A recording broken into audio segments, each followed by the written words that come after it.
Hello friends new and old, it is June and you know what that means. It is time to talk about anticipated releases for June. So kind of wrapping up, or rounding up I should say, all the new books that I have on my radar for the month. Spoiler alert, despite my continued reading slump for the past month, there are almost 40 books on this list, and while that sounds and is like quite a lot, that is still not even close to all the books coming out in June. So usual kind of thing. I'm going to talk about what I'm excited for and you share what you are excited for, whether we talk about it today in the video or not in the comments, so we can have all of the wonderful books on our radar. Additional logistical caveat today, I am surely not going to get through all of these books in one sitting because I am working against the clock of meeting my friends for a kind of neighborhood gathering event thing. So just don't be too jarred by any visual jumps. And before we jump all the way into the new books, go ahead and like and subscribe if you feel like it. And let's get into June 4th. We have heavy release days throughout, so no, you did not miss me switching days probably at any point in this video. There are just a lot of books, starting with Isabel and the Rogue by Liana de la Rosa. This is the sequel or continuation of the historical romance series that started last year with Ana Maria and the Fox. I am very excited about this one. First of all, for all of us in a wallflower mindset, this is a wallflower romance, but not only a wallflower romance, a spy romance. So I loved the political kind of explorations of Ana Maria and the Fox, though I will admit that if you watch my Feature Friday, which you can go back and watch, I had some pacing concerns with that book, but it's the first in a series. It's my first out with a new historical romance author, and I really did love the world she was creating, and I was very, very intrigued by Isabel in that book. The sisters were incredibly vibrant, and I am very excited for her book because she kind of poses as a wallflower in order to obtain information and intelligence. In this instance, she's attempting to gain intelligence, British intelligence, about the French occupation in Mexico and attempting to see if there are particular allyships there, I'm assuming, that can be explored, or if they have any additional intelligence. I'm kind of spitballing there, we'll see. But this puts her in the path of Sirius, who I believe we did meet in the first book, who is an ex-army officer and is also in intelligence. And so this is going to put them in each other's paths. I love kind of spy romances, especially like historical spy romances, in the vein especially of like The Secret History of the Pink Carnation. This isn't going to be that necessarily for sure, but I'm excited to see what turn it takes, especially additionally because the intelligence at play in this book is going to be different than the usual kind of Napoleonic espionage intelligence we are used to probably seeing in historical fiction and historical romance around this time. So it's going to offer a really fresh perspective, and I think the stakes are going to be really high with that. So I am very, very excited for this one. And not to set expectations too high, because I had a lot of things planned for May that didn't happen just because I decided, or my brain decided for me, that I needed a little bit of a break or a pullback. I hope to talk about this book in the near future. And then we have a new graphic novel, a young adult graphic novel, Tristan and Lancelot, A Tale of Two Knights, which is following the Knights of the Round Table, Tristan and Lancelot, on the hunt for a disappeared Merlin and a potential romance that may develop there. Now, I am going to reveal something about myself here that I need you to just accept and move on with, but I have read a lot of Merlin and Arthur fanfiction in my day. And so, based on that, I am very excited about this graphic novel. Additionally, I'm hoping it will help tide me over on the Arthurian legend front until we get the next in the Legendborn series, which I am, of course, highly anticipating as well. And then we have Daughter of the Merciful Deep by Leslie Penelope, which, first of all, let us take a moment to appreciate this beautiful cover. But in addition to the beautiful cover, I am so excited by what this story seems to be exploring, in that the blurb specifically mentions, not to jump too ahead of ourselves, but it says a land of capricious gods and unsung myths.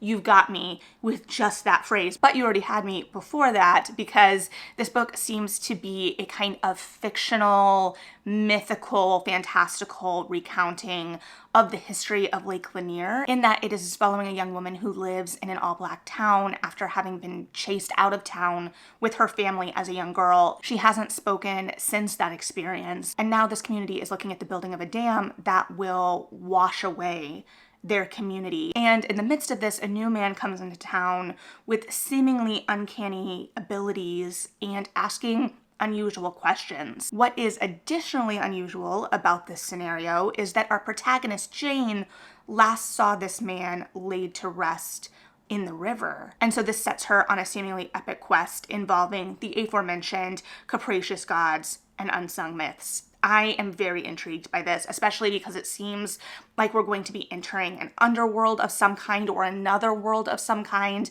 and that the river will somehow be involved in that. So there is just a lot of potential for how we enter new worlds, how the worlds interact here, the myths and different types of myths that we can be bringing into the storytelling here, and additionally, the really important exploration of American history that often doesn't get talked about within this fantastical framework. So I think that this book has so much potential on a lot of different levels, and I'm really excited to see what this book ends up being. And speaking of capricious gods, we have The God and the Gumiho by Sophie Kim, which seems to be the start of a new kind of fantasy series. It looks like it may have a tinge of romance. It looks like it's probably a little irreverent. It looks like it's gonna be a lot of fun. So we're following a retired Gumiho, or fox spirit, which we also explored earlier this year in The Foxwife, which I quite enjoyed, and if you haven't watched that Future Friday, check it out. And this retired fox spirit is now working in a cafe where she derives a lot of joy in antagonizing the local exiled trickster god. Now, this local trickster god does not know that she is a retired infamous fox spirit, which becomes a complication when he is granted a quest of sorts, in that in order to regain his godhood, he needs to not only stop an escaped demon from the underworld threatening to end all of humanity, you know, no biggie, but also kill the legendary Scarlet Fox. How these two are connected within this bargain, I'm not really sure, but listen, it sets out some stakes, right? So he does not know that she is the fox spirit, but she seemingly knows of this quest and teams up with him in order to kind of undermine that part of the investigation. And of course, this surely leads to some bickering, some close quarters, and things that we tend to enjoy, or I tend to enjoy quite a lot as a reader. So this seems like it's going to have that kind of fantasy angle. It's going to be like on the precipice of like cozy and higher urban fantasy. And I think I mean cozy in this particular iteration as that kind of irreverence, but very excited to see what we get with this one as well. I mean, to be fair, I'm excited about what we're going to get with all of these. That's kind of the point, but listen, let's roll with it. It's hard to transition between books. Next, we have something for the people like me who were interested in last year's kind of slew of explorations on beauty culture and things that kind of teetered on the edge of goop takedowns. You know, Your Natural Beauty, Your The Glow, Your Rouge, and other titles I didn't even get to last year. This month we have Youth Juice by E.K. Sathu, which seems to be in the same kind of vein of exploration of a cultish beauty brand, lifestyle brand, and how not everything may be as it seems on the surface to the level of what exactly is in this cult beauty cream.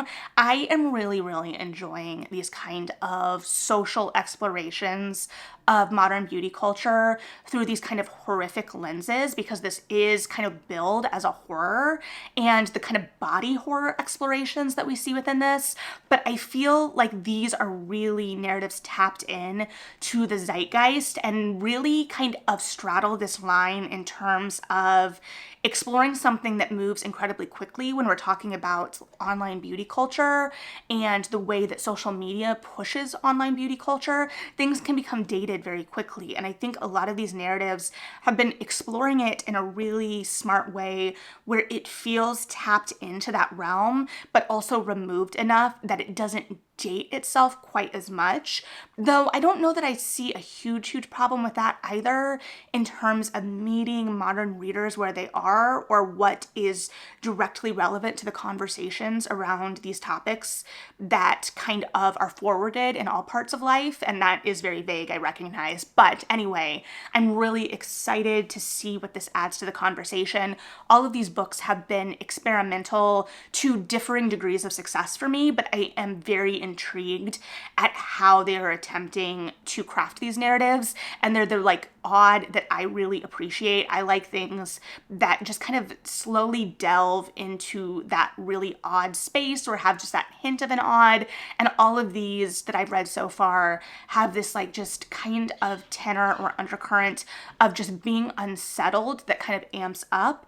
And so I'm very excited, like I said, to see what this adds to that conversation. And then for anyone who was a fan of The Essex Serpent, either the book or the show, we have a new book from Sarah Perry, Enlightenment. It seems like it might be returning to some of the thematic explorations or geographical explorations of the Essex Serpent after a kind of detour with Melmoth. Now, I know that based on the Goodreads ratings that the Essex Serpent is kind of divisive in terms of reader reception.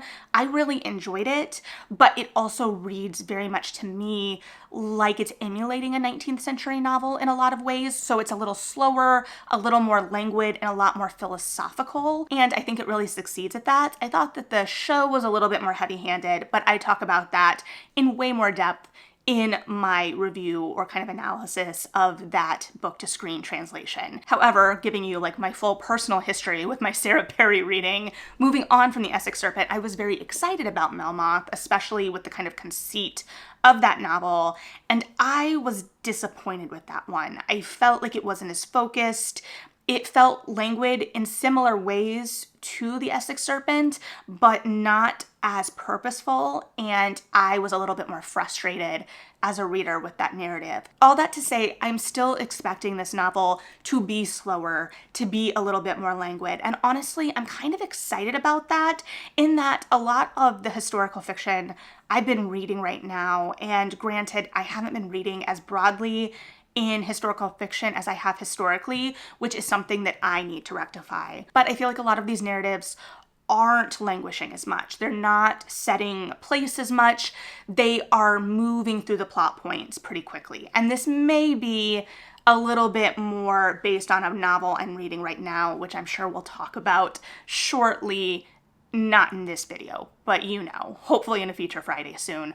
But I'm excited to see a historical novel that kind of lives in that a little bit more. Now, granted, again, I know that that's just what I've been picking up too. I know we have books like Hamnet and things that have been incredibly popular that do provide that kind of scope within the historical fiction and let you sink into it a little bit more. So this is potentially just more a commentary on what I've been gravitating to, and we can have a whole kind of philosophical discussion about that and how potentially reading for Future Fridays especially has influenced some of what I have prioritized, but today is not that day. Rather, we are looking here at, it says, a friendship between two people over the course of 2 decades. Now, these two friends are said, according to the blurb, to be 30 years apart. And in the wake of their friendship being torn apart by, according to the blurb, 2 relationships, one of the characters goes off to London and the other becomes obsessed with a 19th century astronomer who is said to haunt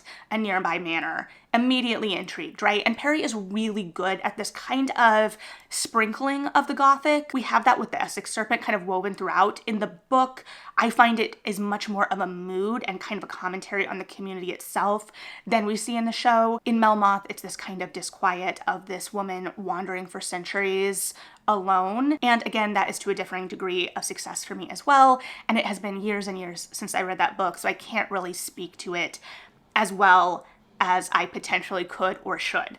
But I am very intrigued because it seems like we are again going to be looking at this kind of tension between science and myth, or modernity and belief. These are themes that kind of seem to permeate Perry's work for me. Again, those two novels being the works I am familiar with. I think Melmoth allowed us to explore different time periods and move throughout time in that exploration a little bit. And it seems like this book is going to take a similar approach, though be very different in that, obviously, at the same time. So excited to see what this is, I should say, but am a little hesitant based on my reception of Melmoth. But this has a ghost in a manor, and if there's one thing I love, well, there are many things I love, but I also really, really love a ghost in a manor, especially in this kind of literary perspective. So we'll see what this is. And then we have The Road to the Country by Chikozi Obioma, which is also my opportunity to confess to you that I have not yet read Chikozi Obioma. No, not even The Fisherman, though I have looked at it so many times at the library. So I am very intrigued by this book, not only for the reputation of Obioma and his writing, but what this seems to be exploring, which you're gonna be like, Melody, what are you talking about? This is a war narrative, presumably. You say you don't like war books. Correct. However, this also seems to be a kind of like spiritual journey quest, seemingly having some elements of myth involved, through this exploration of a university student who ends up pulled into the civil war in Nigeria in the hunt for his missing brother. And this journey involves a prophecy by a local seer who says that our protagonist will die and come back to life. And the blurb specifically mentions this fusion of myth within the storytelling, and I am incredibly interested in things that explore or tie in myth to a realistic kind of exploration, especially something like this where the subject matter is so heavy, but also when you're looking at things like war that is often so incredibly senseless for the people caught up in it. It really kind of pulls us out, and I really enjoy seeing that explored through myth making and that kind of lens. I don't know how to fully articulate it in this moment, but I am very intrigued by it in a way that just a traditional war narrative is often harder for me, simply partly because of that senselessness and the pain. But very, very interested to see what perspective this offers, especially from this author who has been incredibly acclaimed. Next, we have another historical fiction, but from a decidedly different perspective. We're talking boats. We're talking more specifically pirates. The Ballad of Jacot Delahaye by Brian E. Cameron, and I apologize for my French pronunciation there, despite having looked it up. But this is a pirate book, and not only a pirate book, but according to the blurb, an exploration of one of the few purported female pirate captains to sail the Caribbean, as well as a forbidden romance. So this follows a young woman and young shipwright who is forced to flee her home in Santo Domingo and finds herself involved with infamous pirate Black Hand. I don't know a whole lot of the history here. While Black Hand is, according to the blurb, infamous, I am not familiar with that particular pirate. To be fair, I'm not familiar with a lot of particular pirates, so this will be a fun new exploration of history through historical fiction for me, which is something I quite enjoy as a reader. Maybe it's the coming up on the Dear America series and Philippa Gregory in me, but I really do enjoy historical novels that explore historical figures through the novel. And again, I haven't been prioritizing them as much as I should, but I definitely need to prioritize this one because we've got boats and we've got pirates, and you know what that means. It is on my radar to recommend for book club. So very excited to see if this is book club worthy. I am crossing my fingers because I love the cover and we love a boat book. Next, we have Not Here to Make Friends by Jodi McAllister, which is a contemporary rom-com set on a bacheloresque dating show involving the showrunner and the import of this particular show in his success, and also the decided villain of the season, who also happens to be his ex-showrunner. So if you like enemies to lovers, if you like second chance potentially romances, and if you like romances that are set around reality TV shows, this will definitely potentially be up your alley. I also want to take the opportunity, if you do like Bachelor Nation-esque explorations, I have only myself read Bachelor Nation, and I have only watched a couple of seasons communally of The Bachelor, both in college and when I was an apprentice, where we could all kind of gather and provide active commentary. But if you were into that, definitely check out, if you haven't already, Shay Reads. She talks about Bachelor memoirs, which is incredibly compelling, even for someone like me who doesn't know who any of these people are, as well as I think she does talk about The Bachelor a little more generally sometimes, as well as has really interesting book videos. So if you haven't checked her out, definitely check her out. And then we have a nonfiction, part memoir, part true crime, There Is No Ethan, How Three Women Caught America's Biggest Catfish by Anna Akbari. This is supposedly, purportedly, basically what it sounds like, an exploration of a catfish and three women catching on to the fact that they were being catfished. It takes place in 2011, and so some of you may be familiar with this case, with this story. I somehow am not, and I love a good story about cons and scams and trickery, but sadly, we have many, many stories and true life accountings of scams and cons and trickery. So this one may have slipped through the cracks, but I can catch up on it now. Very excited to see this perspective. I also really enjoy the kind of narrative of how the red flags start to get raised and what the process is of uncovering these things. Is it great for paranoia? Absolutely not. Is it incredibly interesting? Yes. Additionally, because this has the added layer of there not being a specific crime attached to this, and so not having the motivation for legal recourse to stop, and just the look at what potentially the motivations are for these behaviors, but also the kind of gray area we have where our legalities haven't caught up, but also where the line blurs between what is legal and what is ethical. And I'm interested to see how it explores that gray area. So if you are into true crime, this is definitely potentially going to be up your alley. Then we have a new historical romance from Jane Ashford, The Duke Has Done It Again. I am not personally as familiar with Ashford's work, though I know she has been writing in the historical romance space for a good while. But this seems to be a very much two rival families setup. We have Gavin and Rose, who are the children of the two most prominent families in town. Gavin and Rose have been enemies their whole life. When the Duke and Duchess come into town, they invite both families to the manor, the estate, to attempt to end this feud once and for all. So very much giving kind of like Julie Garwood energy in that potential setup. While Rose and Gavin are there is some tension and also butting of heads and presumably feelings develop. Finally, for the fourth, we have The No Mask Murders by Akimitsu Tagaki, translated for the first time into English by Jesse Kirkwood. This, to my understanding, is an incredibly famous Japanese author. This is, I believe, a mystery, a locked door mystery from the 50s, and it is exactly that, in that it is a locked door mystery set at this estate where a masked man is stalking the halls in a no mask, which is a particular kind of Japanese theater known for its masks. And so I am incredibly intrigued by this. I haven't been leaning into mysteries as much lately, but the imagery of someone stalking through the halls in a mask of this kind is incredibly intriguing. So yeah, looks like it will be a fun mystery. All right, let's move on to June 11th. And as we are firmly in summer, or establishing ourselves in summer, let's start with a summer romance, Curvy Girl Summer by Danielle Allen. This follows Aaliyah, who is on the precipice of turning 30 and is determined to have a boyfriend by 30. And so with that pressure and on the heels of a failed date, the local bartender suggests that she try a dating app. Why she has not already considered a dating app, I'm just going to assume is romance reasons, or maybe it's the more realistic, she had already tried all the dating apps in her early 20s and had since firmly given up. Nevertheless, she gets on the dating apps and is presumably having some success, because the blurb says that she starts to think she's in over her head, but luckily she has her two best friends and the local bartender on her side. But as she grows closer with the local bartender, what is her incentive to keep chasing these online dates? So let's see where we end up.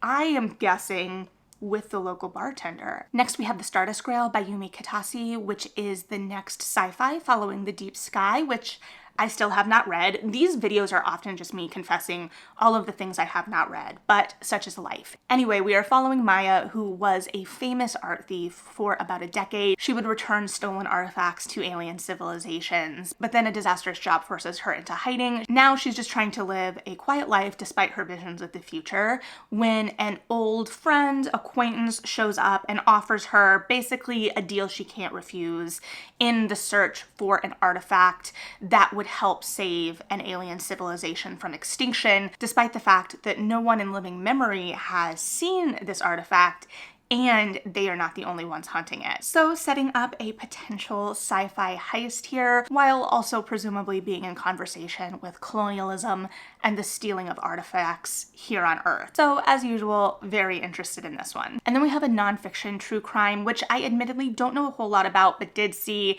an Edelweiss listing for and I'm intrigued. So let me read off the long title: Shadow Men, the tangled story of murder, media, and privilege that scandalized jazz age America, by James Polchin. Now, I am very interested in jazz age kind of true crime because, like any good theater kid, I know Chicago. And I have even read the original Chicago play. And if you are a fan of Chicago and have not read The Girls of Murder City, you need to get on that. It is a great true crime novel that explores the cases that inspired Chicago, to the point of the original playwright of the play Chicago was a reporter on these cases. I digress. But these kinds of true crime, I think, was Empire of Sin also in the same era? If I'm wrong, pretend I never said that. But this is looking at a case that kind of enthralled the nation at the time, in that the son of a prominent family who owned a number of bread factories admitted to killing a penniless ex-sailor, and his body was found on a desolate road. But the heir confessed to this crime, indicating it was self-defense against a group of shadow men, or blackmailers, who are extorting or were extorting their victims for some moral weakness. Now, the exact nature of this man's moral weakness, I think, is what potentially caught the attention of the nation, the speculation therein. I don't know if this book is going to go specifically into that, because there is a level of voyeurism in that almost that I think is part, honestly, of the selling of the book as well. But it also kind of speaks to the way the nation was positioned at this time. It also, this case seemingly brings in some big names like Harry Houdini, Arthur Conan Doyle, F. Scott Fitzgerald, though honestly, for things of this time, I'm not surprised to see their name involved in things that make the headlines in this way. It's kind of expected for me at this point, but very interested to see how this is framed and what the particular angle of this true crime exploration is. While we're talking about historical true crime, let's move back into the arena of grifters rather than murder with this next title, which I, again, will have to read off, but The Imposter Heiress, Cassie Chadwick, The Greatest Grifter of the Gilded Age, by Annie Reed. Now, again, I also enjoy the Gilded Age and explorations as a historical period. While not far apart from each other, the Gilded Age and the 20s, they feel like they're in vastly different worlds, though they're exploring similar ideas of wealth disparity and excess, because they are in very similar worlds in a lot of ways, in that they're only like 30 to 40 years apart. But because of World War I in the middle there, the social realities are obviously a lot different. Regardless, this narrative involves an infamous con woman who moves from town to town and is able to reinvent herself and present different grifts. I'm thinking Harold Hill style, but probably a little less quaint. But one of her most notorious scams was she was able to forge a number of documents that supported that she was the illegitimate daughter of Andrew Carnegie, who at the time, if you will remember, based on the fact that he built like all of the libraries in the country at the time, was the richest man in the country. Now, just because he built the libraries does not necessarily mean he was a good man to become the richest man. But I always just like to reinforce that at least the robber barons of the previous ages at least tried to pretend they were giving us something back socially and culturally. Anyway, so this is following the breakdown of that grift, because her forging these documents allowed her to take out a lot of loans. And when I say loans, according to the blurb, they would loan her like hundreds of thousands of dollars at a time, which now seems like a stupid amount of money, and then was surely even stupider. All right, moving back into the fictional world with some ghosts, let's look at The Afterlife of Mal Caldera by Nadia Reed Perez. Following, I'm sure you were shocked to find out, Mal Caldera, who is the black sheep, the exiled black sheep of her family, and recently dead. And in this death and the afterlife therein, she is attempting to reach out to her estranged younger sister, who is now left behind with their religious zealot of a mother. And while all the other ghosts are partying their afterlife away in an abandoned mansion called the Haunt, Mal is attempting to reach out to a medium in order to get a hold of her sister. And as Mal and this admittedly reluctant medium at the start spend more time together, a connection forms there, and they begin to wonder what it would have been like if they had met while Mal was still alive. So there are these elements of romance, and I have been on the hunt, as you know, for a good ghost romance, and this has a lot of potential. I am also just really interested in the visuals of the ghosts partying away their afterlife in The Haunt. I think that's just a really fun image, and I think that this is going to have a really interesting perspective on the afterlife and that thin barrier in between. So I'm really excited to see what the voice of this is, the tone, and how those visuals translate to the larger scale of the novel itself. So very excited to see what world this creates for sure. Then we have the new Ali Hazelwood STEM romance, Not in Love, and at this point I have accepted that I enjoy Ali Hazelwood. I don't say that to belittle Ali Hazelwood.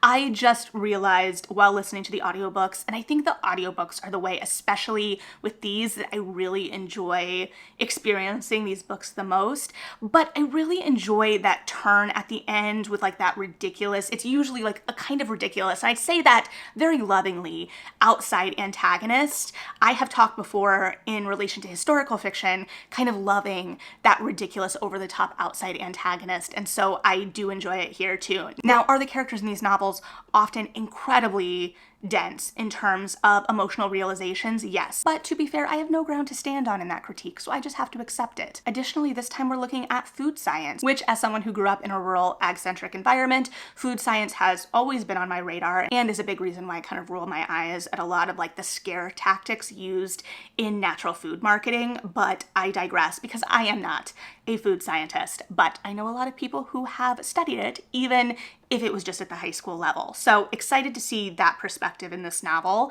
And this is following a brief, or supposed to be brief, affair between two characters as there is an attempted buyout of a lab, I believe. So that'll be fun and is a new kind of twist on enemies to lovers, and also sets up a lot of the dynamics I think that readers of Ali Hazelwood are looking for, but with like a fresher twist. So she's getting outside potentially of some of the criticisms people have been kind of lobbying at her in terms of a lot of her books reading very similar, which, to be fair, again, people are looking for those kind of tropes when they're going into her novels. So I don't begrudge that at all, but I'm excited to see how this gives that same satisfaction from a slightly new angle. And then we have The Stars Too Fondly by Emily Hamilton, which is described in the blurb as part space odyssey, part sapphic rom-com, which follows Cleo and her friends as they accidentally steal a spaceship when they are attempting to look into the mystery of why the spaceship's crew disappeared 20 years ago. And now they are en route to Proxima Centauri, which I am sure the novel will let us know the relevance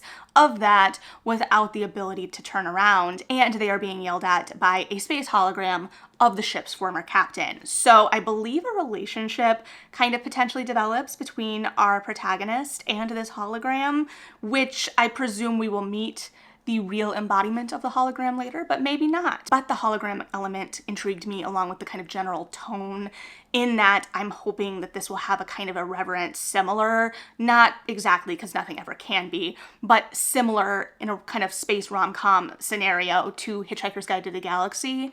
Do I think this hologram is going to be a Marvin? Absolutely not, because one, it has to be a lot more three-dimensional in character to be part of a rom-com, generally, but also I'm just intrigued. I'm intrigued. I hope there's some snark. I think there will be. We'll see what we get. And then we have The Material by Camille Bordas, which seems to be a lit fic exploration and potentially kind of call out of Chicago stand-up culture, which I am very interested in. I want to be clear that though I have lived in the city for about a decade, I actually haven't seen any improv or stand-up in the city. That is a confession. But I enjoyed improv in college, and I had a lot of classmates that kind of filtered in to the improv scene in the city after college. And to my kind of outside observer eyes, I think that there are a lot of similar critiques that I could have of that space, potentially exacerbated, that I could have to the theater space in terms of how it treats younger people that are seeking to hone their craft and exploiting younger people that seek to hone their craft. This book may look more into kind of like the personalities that are attracted to this in terms of the kind of lit fic angle. I don't know, but I like the potential that we are interrogating that idea. I think we've had a lot of literary fiction novels in the last decade, to be generous, that kind of explore the nature of the arts and the sacrifices expected of those in the arts and the economic realities of the arts and how those kind of poise people for exploitation if they are not coming from a lot of money and all of that. Now, granted, as someone with a theater degree who did do some time as an intern at major theaters and worked on smaller productions, whether with friends or smaller companies, in the past, I do have some thoughts on that, but this is not the time or place for those thoughts. Rather, I'm just excited for the literary exploration of this particular subculture and for it being rooted in Chicago and the familiarity there. Next, for my fans of Our Wives Under the Sea, we have a new Julia Armfield book, which I didn't even know about until I was kind of going through titles for this video. And so Private Rights by Julia Armfield is positioned as a kind of dystopian, futuristic, horror reimagining of King Lear. Very intriguing there, obviously. It's also interesting because the blurb mentions this world that is basically drowning. It talks about how it's been raining for a long time, which is textually rooted in Lear and the storms therein, but is also textually potentially rooted in our current climate crisis. So that's fun, but I am intrigued by the reappearance of water thematically in this book in relation to Our Wives Under the Sea. So I will be very interested to see if water is being used in similar ways thematically, if it's in conversation with Our Wives Under the Sea in any way in relation to how water is used in this book, if it's just one of those common thematic elements that Armfield is drawn to as an author. Now, I will admit I have had swinging back and reading her book Salt Slow on my list, but it is one of those things where it keeps getting shuffled down on the TBR, so maybe I will read that as well or prioritize that as well so that I can see how all of these books kind of position against each other.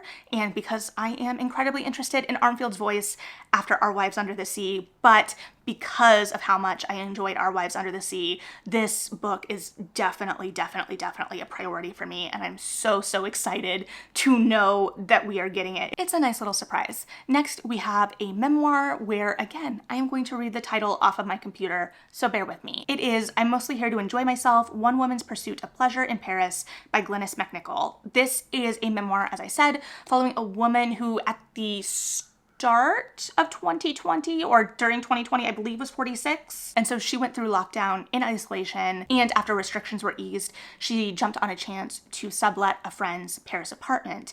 And this book kind of explores her pursuits of pleasure and the kind of search for connection after that period of isolation, but also specifically framed within the context of her being a middle-aged woman and what culture and society try to tell us are available in terms of connection and desire for women of a certain age. And this cultural idea that persists for women that I think a lot of women on social media, online, are consciously trying to combat is this idea that after middle age, there is really nothing to look forward to for women, or that life declines for women. Women fade into obscurity and become invisible in some way. And I love seeing women over 30, because for some reason it seems like we keep getting younger and younger in what age we decide is a limiting kind of barrier, which is also kind of fascinating because like 30 to 50 is also like younger than it's ever been. But I digress. I love seeing women talking about their full lives in so many different capacities and in so many different iterations of what their lives look like in terms of being partnered or single or having children or not having children, and just all of the ways that your lives can be full and you can be happy, and it's just great to see. And so I'm excited to see this narrative from a similar kind of perspective and looking at a woman who is not allowing her age to limit her and her pleasure and her pursuit of happiness, and just what that looks like and how it selfishly may inspire me personally. So very interested in this one. I would potentially do it on audio, I think. I lean into audio with nonfiction, and actually I have a Libro.fm gifted credit because Libro.fm gave credits to their bookstores in honor of their 10th anniversary, and I use the bookseller in Chicago as my Libro.fm store, and they sent me a credit for being one of their top Libro.fm users. And how nice is that? Anyway, I digress. If you're not on Libro.fm, get on it because I love it as an audiobook provider. Next, we have a book that, based on its blurb, kind of reminds me of Crazy Rich Asians in terms of its seemingly over-the-top ridiculousness, and that is Tarantulas by Porechista Kakpor. But this follows a family of Iranian-American multimillionaires who own a microwavable snack food empire, and they're on the brink of securing a reality TV show with their 4 drastically different daughters who all exist within the social media age to whatever extent. And so I'm really intrigued by this for its potential to be the satirical look at the kind of over-the-top nature of influencer culture and the overlap therein with reality TV culture. And so it just looks bombastic and like a lot of fun. And look at that cover. You cannot tell me that cover is not a beach read summer book cover. And then finally for the 11th, we have Running Close to the Wind by Alexandra Rowland, which, sidebar, will also be the last book I talk about in this sitting. We'll cover the other 2 days when I get back, just so you're not completely shocked, because I have to go meet my friends. But this is seemingly an adventure romantasy involving intelligence and secrets and pirate exes. It seems like it is going to have like that epic fantasy feel in terms of world building, while also being like irreverent and funny. And so I am very interested in this one, and I think that the tone will be just right for what I'm looking for this summer as well. And the plot, throwing all of the characters together, involves the stealing of a secret and attempting to journey to sell it on the black market. So looks like it will be a lot of fun and perfect for, again, those summer months. Okay, June 18th. If I don't look as fresh-faced, it's because I'm not. I was outside listening to bands play on a host's porch all afternoon. It was quite delightful. But to get back to the point of this video, first book I have on my radar for this date, the 18th, is Craft: Stories I Wrote for the Devil by Anada Lima. Now, if you've been here for a second, you know that I love dark, twisted, odd short stories, and this is sure to fit the bill. And these seem to be interconnected short stories in that it follows a character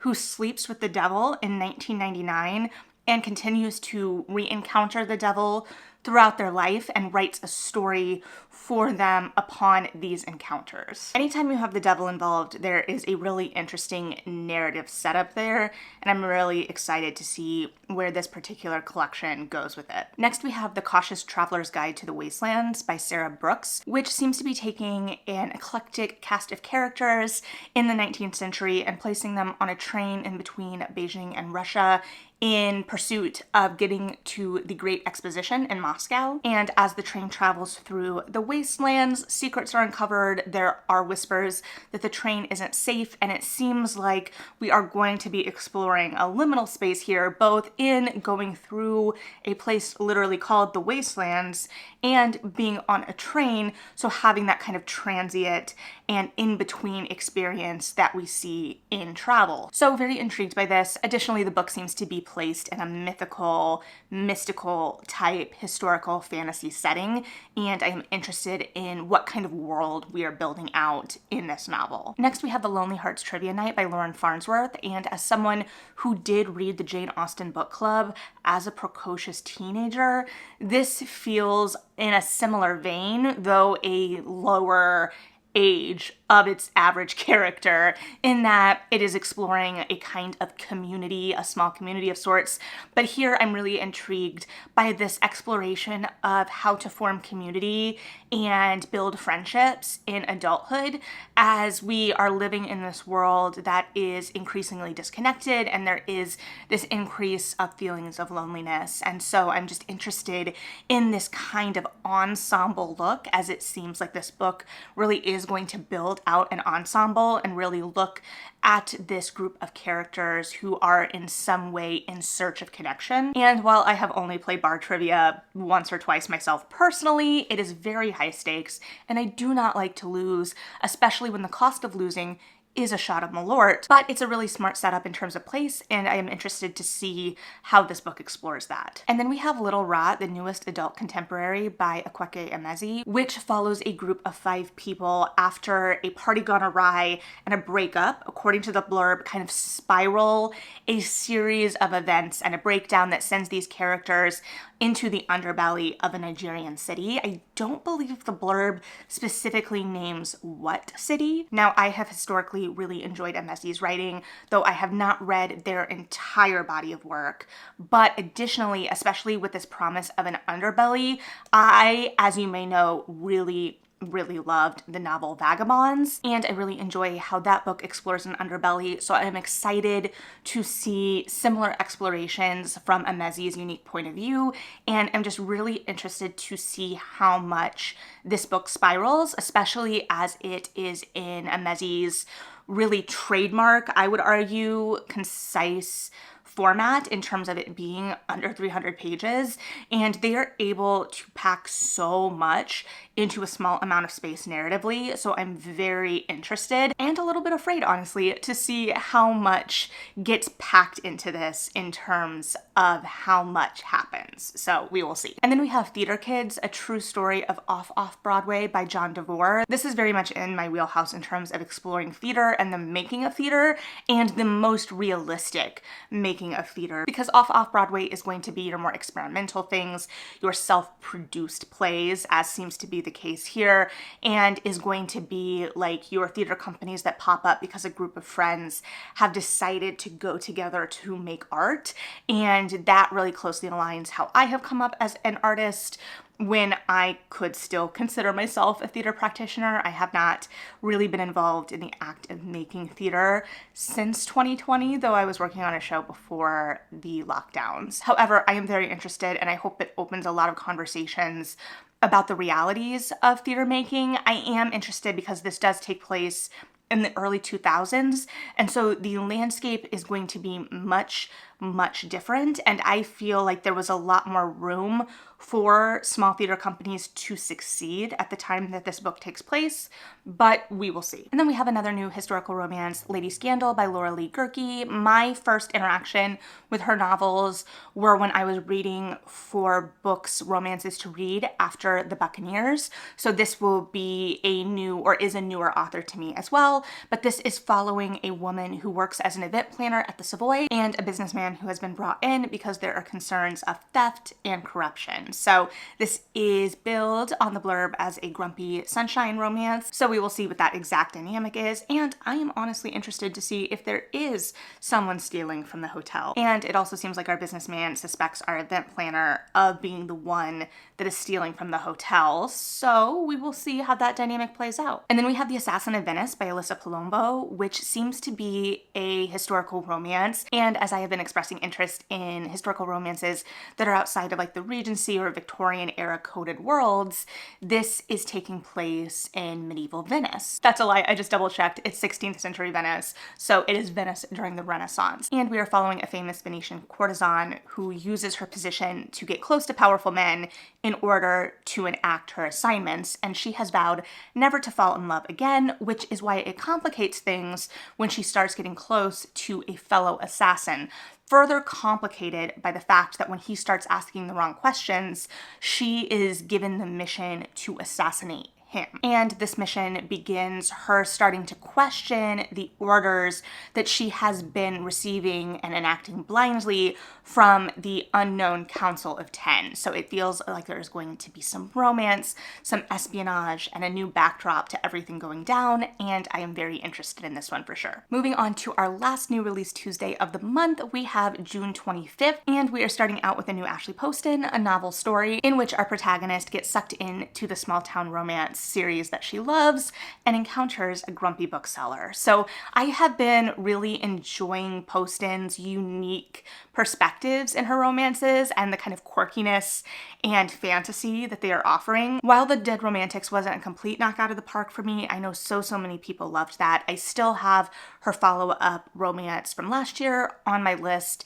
and I am very intrigued by this one because as a teenager, I loved novels where characters got pulled into stories going back to like The Great Good Thing. So I'm very interested in how it is done here, and I do find it interesting that it is a small town romance that she is pulled into because it seems like it may be then exploring the kind of idealization in small town romances and how they are kind of like our perfect ideals of small towns, and how honestly they are often a kind of fantasy in their own way as well, unless we are of course in a Nora Roberts novel, where I think, to my experience at least so far, she does do a good job at exploring some of the small town politics. Although, to be fair, I have read more of her like romantic thrillers than her small town romances. So she may approach those differently. Do not quote me on that. And then staying in the romance realm, but this time with historical romance, we have The Mistress Experience by Scarlett Peckham, which is the last in the Society of Sirens series, which started with The Rakess. So the series has been going on for a bit. There were a couple of years in between The Rakess and last year's The Portrait of a Duchess, which I have not read, but the conceit of The Rakess was having a female love interest within a straight romance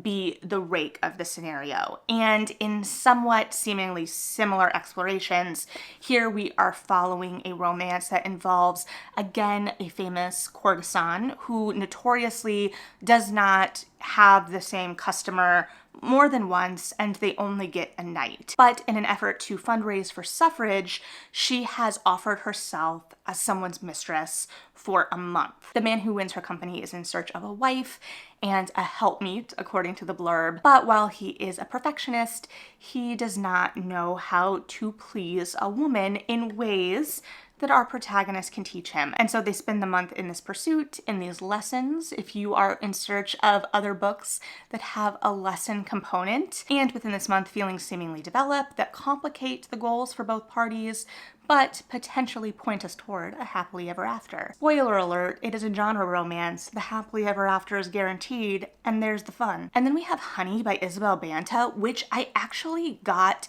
a physical arc of during Indie Bookstore Day, which I know I haven't talked about. I have footage, but I'm trying to decide if I like it, and it also just kind of fell to the back burner amidst other things. But if nothing else, I really should tell you what books I bought on Indie Bookstore Day. But I did not buy this book. It was gifted to me with purchase on Indie Bookstore Day. But it follows a young woman who is rising to pop superstardom in the late 90s, early 2000s. So the Britney Spears, Christina Aguilera, I would argue Mandy Moore era, and of course the other pop groups operating at the time as well. But this is a really specific time in pop culture, and it seems like it's going to be really exploring the pressures on especially young women at the time in the media.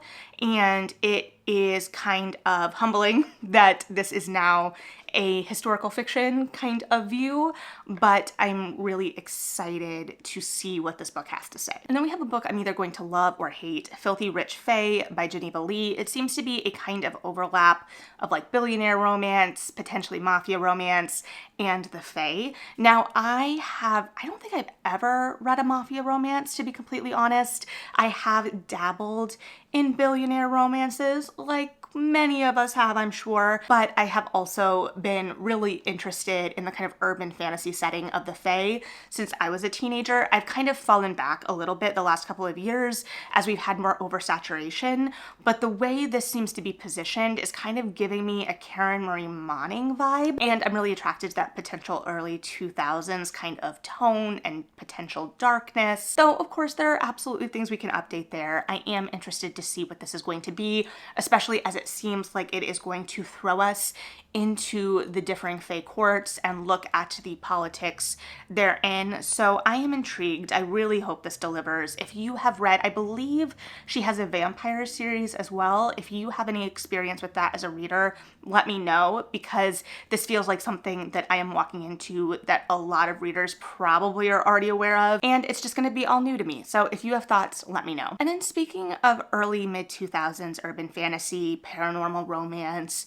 that whole realm, we have a new book from Christina Dodd, but it is not going to be in that realm at all. And I know she wrote across a number of romantic subgenres at the time, at least to my recollection as a reader. I haven't picked her up in a bit. So I was really interested when I saw A Daughter of Fair Verona, which is comped as Knives Out meets Bridgerton. And it follows the daughter of Romeo and Juliet, who have lived in this world, as she is navigating a potential betrothal combined with an attraction to another man and stumbling upon a murder. So it's romance, it's mystery, and it feels a little comical as well, in that it looks like it's going to be a little over the top, especially with the portrayal of Romeo and Juliet. And I feel like the tone of the blurb has some comedy there, especially because it's told in the first person, which we'll see how I feel about that if I pick up the book. I'm not 100% sold, but I am intrigued, especially from this author, as it feels like to me, and granted, I have not been paying perfect attention,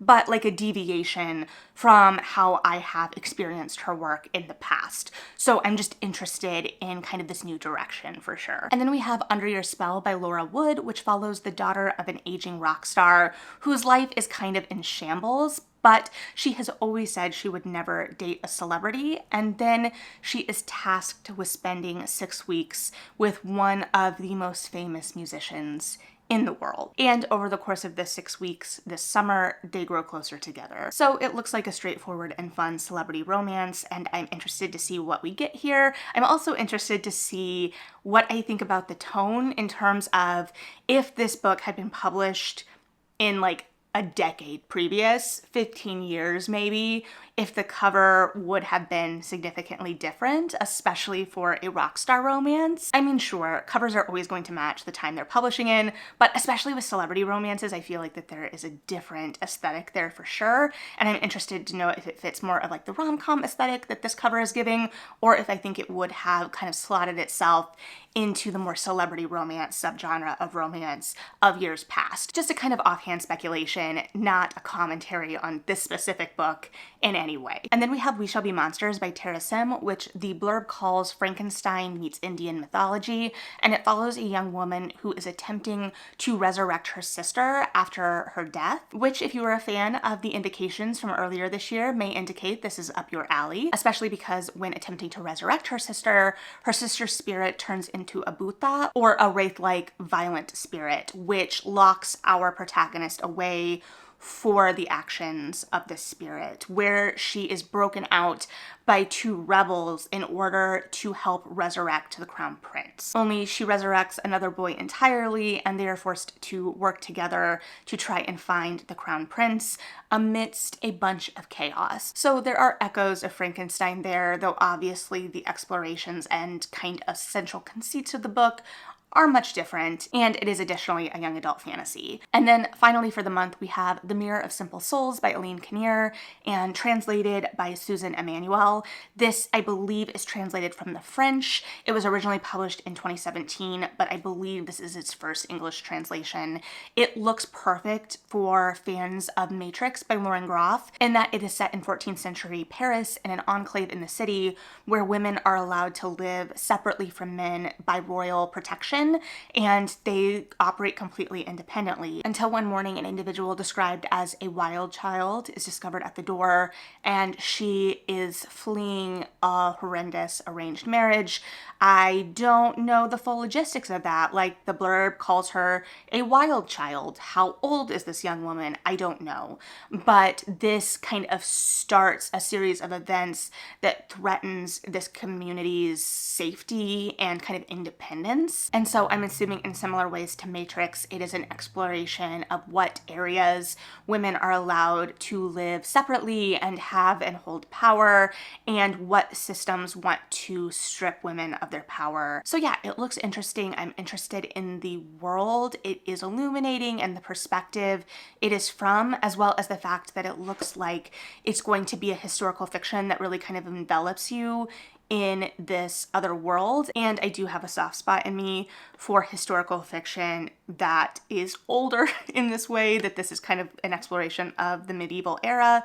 So very interested in the world this is drawing, especially as the Paris of this novel is going to be so vastly different from other Parises we are visiting in other novels, most notably because I am currently reading a novel set in Paris after the Revolution. So just definitely different worlds for sure. But to bring us back to our world for now, thank you for hanging in with me because I know we had a lot of books to discuss. Reminder to leave what you're excited about below, whether we talked about it today or not.